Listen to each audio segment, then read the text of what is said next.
तर राज्यातील निवडणुकीत ड्रग्सच्या पैशांचा वापर केल्याचा गंभीर आरोप खासदार संजय राऊतांनी केला। ड्रग्ज रॅकेटचा सूत्रधार कोण आहे हे फडणवीसांनी शोधलं पाहिजे असंही ते म्हणाले। कराडच्या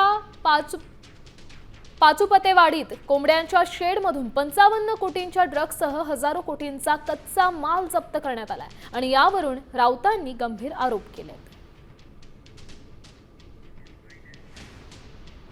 साताऱ्यामध्ये शेकडो कोटी हजारो कोटीचे ड्रग्स सातत्याने सापडत आहेत आणि महाराष्ट्राच्या निवडणुकामध्ये ड्रग्सचा पैसा खेळवला जातो। आता याचे सूत्रधार कोण साताऱ्यातले हे तुम्ही शोधलं पाहिजे। ज्या पद्धतीनं महाराष्ट्राच्या राजकारणामध्ये हा पैसा येतोय हा अंमली पदार्थाचा व्यापारातला पैसा आहे।